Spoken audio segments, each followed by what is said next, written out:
All righty, gang. Good morning to you. 44 minutes after the hour on this Wednesday, halfway through the week. I'm meteorologist Brian Good. I remember today to hit the button for the app watchers on streaming. Sorry about that yesterday. It's only one button I miss. It doesn't even flash. It needs to flash. We'll work on that. Hope you guys are doing well.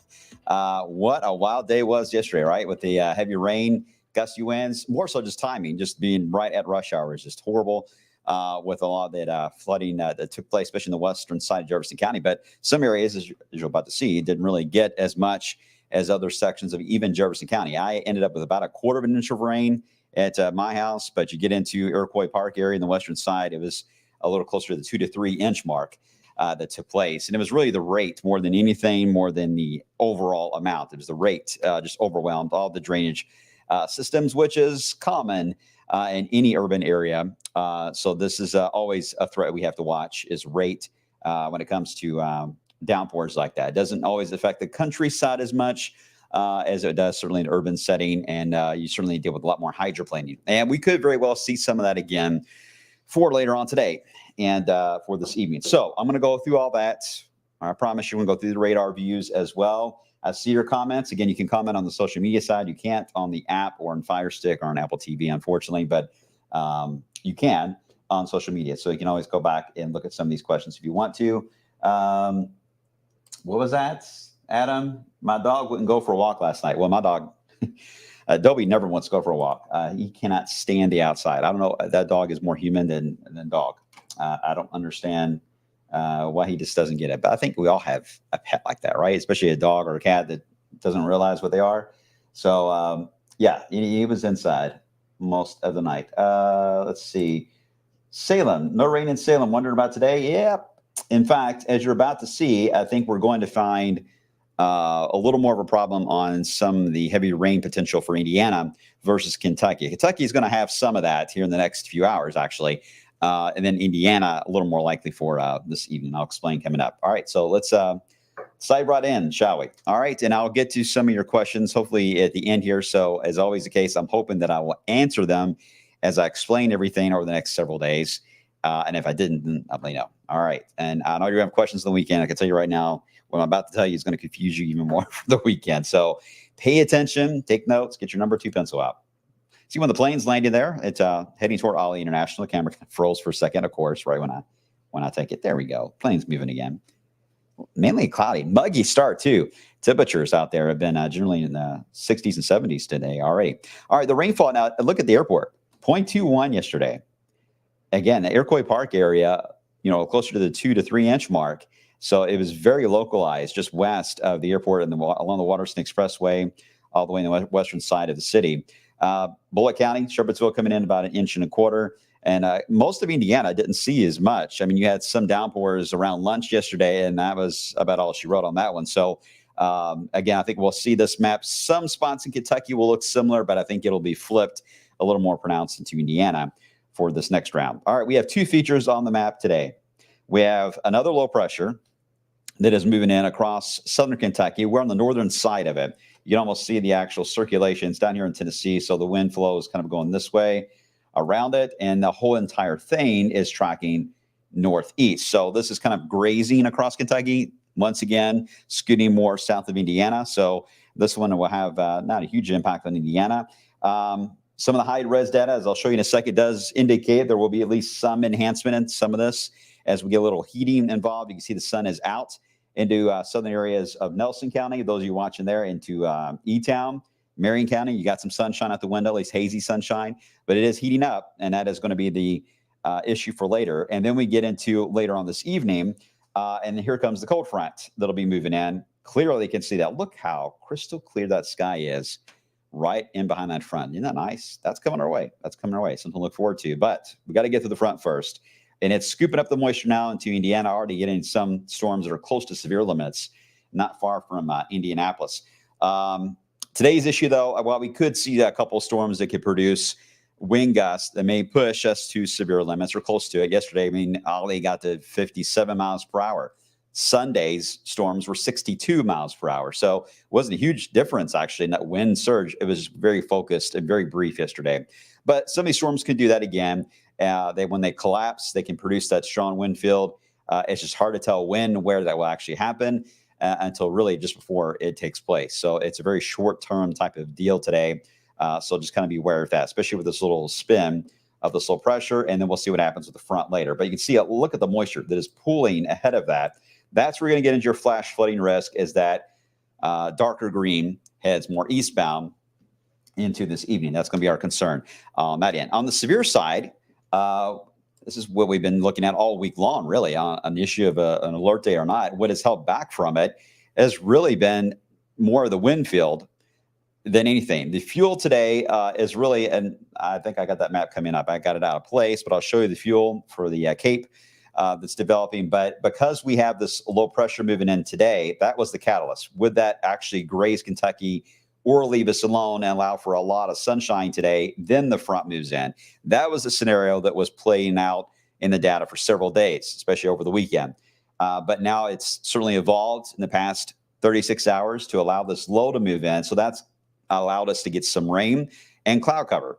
Those take away the fuel, right? So that cuts down on the majority of the risk here. But also the wind field is important as well. And the wind field is, I didn't display it, but it generally is like this across Indiana, where you're getting about 30 or so knots of wind shear. 40 is about the benchmark I look at for worrying more about a severe potential. So we're under even 30 for this afternoon as that front moves in. So that's the reason why it's going to be very difficult to get organized severe into the area. So that's why the marginal risk is up here. I shouldn't have put X, but you get the idea.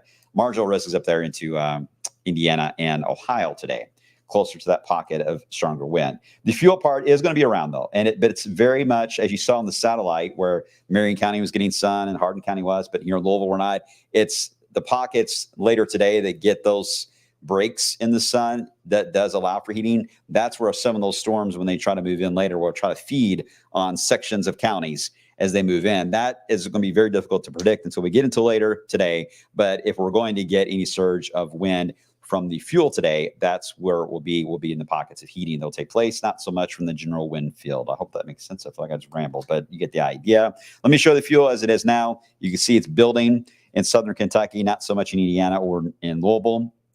But we'll see what happens. Anytime you get a low pressure like this, where you get some of these storms, especially on the northern side, they can kind of linger a bit. You can get some very slow movers. So we got to watch for pockets of heavy rain, and certainly for southern Kentucky. I mean, I'm not going to ignore you guys. We'll see how much of this enhances between now and 1 o'clock. But if it does, certainly potential is going to be there for getting some flood advisories or even flash flood warnings. It could still come out because the ground's quite saturated. Yesterday's rain did a number on us on that one. So it's pushed the flash flood guidance down to levels that it wouldn't take much now to get warning level status on that. Okay, here is one of the high res models, and they do vary a bit here, but this one in particular tries to enhance that low pressure a bit more as it moves across Kentucky as we head into this afternoon, even into Louisville, and it's showing Indiana some of those downpours, but it's highly dependent on the heating. So if you stay mainly cloudy in Indiana, I think this will be a little more tapered down. But either way, you can see how there's going to be a little blotchy, and the time is very similar to what we had for a while yesterday, just after lunch, for some of those downpours to move on by. So be weather aware for the early afternoon. All right, now we get into the afternoon itself, and notice we don't have a lot of sun showing up here. There are some pockets, but not a lot. And then the front begins to move in. But notice the front, and at least the angle of the thunderstorm action, it's not a typical north-south type of front that moves in. This front becomes very much tilted, a little more east-west fashion as it moves in tonight. That's not good. When you get a front, it does cut down on the severe potential, but when you get a front that begins to trail and lag like that and stretch out in an east-west fashion, you have to watch the flooding threat for training, because now you can get places like, for those of you in Clark County or Jefferson County, Indiana, even Washington County, you can get more than one that will move in along the front. Instead of just one round of storms and it's over, you could get multiple rounds until the front passes and sinks by your area. And that's the reason why some of the totals in Indiana could be a little more spiked. Again, your flash flood potential, as far as your the ground level to get to a point of triggering for a warning is a little higher in Indiana than what Kentucky's got. So it'll take a little more rain to get to that level, but still your terrain is a little different than Kentucky. So we need to watch that for some of the streams especially. All right. So this is where we get into the 5 o'clock in the afternoon. Some of this could easily build right back into the Louisville Metro. It is certainly possible. So pay attention to the outlook this afternoon. We'll keep you updated on social media and on our newscast. But notice much of Kentucky, if the HER is right, stays quiet. I will say the NAM is nearly 70 miles south of this, focusing the front more into Kentucky, stalling out east-west and sagging south. It passes by Indiana fast. Right now, the HER seems to have got a better handle. Tawana and I were discussing this morning. It seems to have a better handle of what has happened so far this morning. So we're leaning more toward this scenario for now. And we'll take it hour by hour. It's what we always call the nowcasting type of style of weather forecasting there, where we take it slow. You see this evening continues with that east-west band, but once we get past sunset, it starts to lose a lot of its punch there. So there will still be some downpours along it, but you're going to be cutting down on the intensity, which is good. But those showers will focus more into central and southern Kentucky overnight tonight, as the front finally will clear by Indiana and then by Louisville as we head into tomorrow. At least front number one. There are two fronts, guys. The second one is tomorrow, but because this one's taking so much rain and moisture basically out of the air here today, this second one tomorrow just doesn't have a lot to work with. So it may still spark a shower or two and it moves in. It'll be during the afternoon that it passes through. But I think overall, most of us will stay dry. Sorry, it looks like this map here, but this is this Colorado State severe weather parameters. Very hard to see. I should have previewed this earlier. Notice it's got a small tornado potential into Tennessee today because of the low pressure that's moving through now. That's why it's there. No hail potential, and the damage and wind potential right across Kentucky. Yeah, pretty typical. Nothing major. And it's hard to see this, but this is the outlook for the weekend and next week. We are not in any of these outlooks. So that's a good thing. It's a very good thing, actually. We don't want to be in the mess of that. So the severe potential overall is low in the days and weeks ahead. Rain potential is still there at times, as I'll explain. Here is the GFS ensembles. Another good way to look at rain chances for ahead. Here's the outlook for later today. Obviously, it's very, very high. There's the front tomorrow. A little blip, boop, right there. The weekend, oh boy. Okay, so this is basically Saturday and Sunday. And the GFS ensembles do have a spike there on Sunday, a small one there for Saturday. That's the debate, as you're about to see. The models are not agreeing on when the rain chance will be this weekend. Some like Saturday, some like Sunday. And I know you guys probably have a lot of plans outside, and you really need to know which one. It's going to take us another 24 hours, if not a little longer, to really gauge that. At least the ensemble data likes Sunday more than Saturday. The Euro does, as you're about to see. But again, there is still some conflicting data on that. And then next week, we drop behind whatever moves in over the weekend. You see that drop in rain chance. And then there's another spike as a low pressure in the southeast corner of the country tries to form and may impact us. That is going to be key on the tropics as well down the road there. All right, let me show the Euro. Here we go into Saturday. And the issue is this low pressure is, again, a massive one across the eastern Canadian Maritimes. It's been there for a while. All these systems are kind of rotating around it because it is a counterclockwise flow. So this system moves in fast. And the question is, will it just quickly dive in through Missouri and Tennessee and just skip us altogether? Or will it slow down and try to develop a little more? I'll tell you what, guys.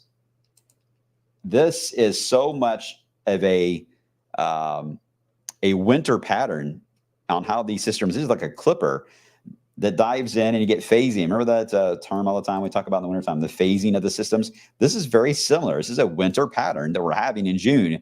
No snow, sad, but certainly potential to get two streams to combine, and that's why the rain chance is kind of skewed a bit. So right now the Euro thinks the first piece will skip us to the south, but on Sunday it begins to phase, and then we get some showers with that on Sunday.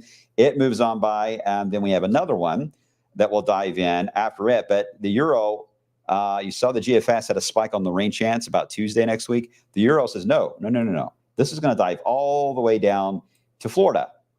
That's important because there is a growing tropical signal. We've been talking about this in the Caribbean that wants to try to develop and move into the Gulf of Mexico or head into Florida. And how this front and low pressure evolve here as we head into next week, Tuesday and Wednesday, is key on that. If it does indeed go all the way to the south, that may really keep any tropical system down to Florida. And the Euro doesn't really organize it very much. Just makes it very stormy. But boy, if there's ever a setup you got to watch for rapid development, it's this one right here. You're going to hear a lot about this in social media, I'm sure, in the coming days because it's social media. But I got a feeling it's going to be a lot of the talk. The hurricane lovers are ready to go for that to fire up. For us, it would actually mean a building heat scenario. We will get hotter for us, but mainly dry. All right, we'll see. All right, that's the Euro. Here is the GFS.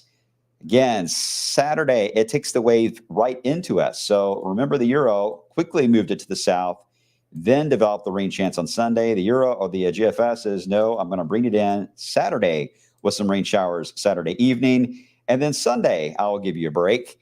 And then with the system early next week, it actually develops it much more to the north, much more into the Ohio Valley, Tennessee Valley, because it is a little more north. The system, whatever happens here south of Cuba, has a much greater opportunity to take advantage of that and try to sneak in. But don't worry, it's not going to sneak past us. It even tries to move all the way toward Kentucky. No, we're not going to get a hurricane, but it tries to bring its moisture into our area in mid-June there if it keeps that track going. All right, pain in the butt, right? That's how the outlook is looking as we head down the road. All right, what questions? There are hurricane lovers, just like there are tornado storm chasers, Adam. There are hurricane lovers on that. After living in Charleston for 3 years, I'm telling you, you just that's very exhausting, especially when you get a storm that forms way out in the Atlantic. You got to track it for a week. Imagine an alert day that's like a week out that is constant in your heads. I mean, I guess we've kind of had that around here, but this is in that sense, it's very exhausting. And working in TV meteorology, most TV stations have this policy, but at the station I worked at in Charleston, the shifts that all the meteorologists have were 12 on, 12 off. So you had to work 12 hours on the air. You get 12 hours off the air and 12 hours back on. You sleep at the station. You bring your pets. You sleep at the station because Charleston's made up of islands, so all the bridges would close up. So, yeah, it's mentally exhausting. And really what I always say about tropical systems and hurricanes, it's never about, I mean, yes, the hype about the moving in and when they're hitting, it's, live reports and all that. That's great. But a lot of media leaves after the storm. And that is the most dangerous part, is after the storm. And that's when it really is the most impactful after that. And I feel like people always get ignored when those events happen. So anyway, I'm getting on a tangent, but you get the idea that hurricane season, there's not many hurricane lovers on the coastlines, is what I'm trying to say there. All right. Let's see. I'm trying to see some of your comments. Anonymous, is there severe weather outlook today? It's a very low wind risk today. Just like we saw yesterday, an isolated strong wind gust. I mean, the one that hit Louisville was very close to being at severe limits there. So I can't rule that out, but I think really we're going to get flood advisories and probably some flash flood warnings that will come out. That's our biggest issue. I got the 10-day up so you guys can see it. Something we haven't had a chance to talk a lot about. When that second front does move in tomorrow, the wind is really going to ramp up. So it'll be mainly sunny out and warm, but that wind could be around 30 miles per hour. So it is going to be even stronger, perhaps. So quite windy. This will be the case really Thursday and on Friday. I think will be windy days coming our way. So that's a good thing because the dew point drops into the 40s, very much a cool air mass coming our way. So it's going to feel great, but it will be windy. So take those patio umbrellas and keep them down, even though it's going to be really sunny Thursday and Friday, and you're going to want to have the umbrellas up and sit on the patio and enjoy it. And I want you to. Just remember, especially in the afternoon hours, those umbrellas may become, airborne. All right. I don't really think I see any big question. Thanks for the rain report, Dave and Jean. Appreciate that. 2 inches. 2 inches in Carrollton yesterday. Time into the storms today. That's a good question. I showed you the map. I didn't show you the bars on that. In general, in central Kentucky, including Louisville, we should see an increase through the lunch hour into early afternoon. We'll get a break for a few hours, but after 5 o'clock, we will be back in the storm zone. But especially if the hurd trends right, and I'm going to be watching the radar carefully as we head throughout the midday hours. If the hurd trends in that direction, then Indiana will be the main show. For early evening, Kentucky will be after sunset for your main show for rounds of rain and thunder that we'll have to watch. Again, nothing more on the flash flooding issue, not on severe, but that's how the timing will stack out. If we see a faster trend, that means the NAM model was onto something, and the faster trend would move all of that faster. It would be a little quicker to get into Kentucky and leave Indiana alone faster too later today. But right now, the slower idea seems to be the way to go, and that's the way we're trending for the forecast. All right. Any other questions I can try to answer before I get out? All right. I think you guys seem good. Okay. If not, I'll try to check back in. There's a bit of a delay me asking and seeing the system, so I apologize. Stay weather aware, guys. Keep an eye on the Wave Weather app. That's very important because, again, those heavy rain and lightning alerts, whether or not technically severe weather notifications, they are very helpful in letting you know that a very impactful storm is coming your way, and you need to seek shelter or change your plans as far as just waiting before you get on the roads, because the roads could be a mess. So look for those alerts. They will certainly be possible, and we'll be sending out notifications like we did yesterday if we feel confident in one scenario or another taking place. All right. Thanks for watching, guys. Appreciate it. Sorry it was a long one today, but there's a lot to cover. I'll have an update again coming up tomorrow. Same time, same channel.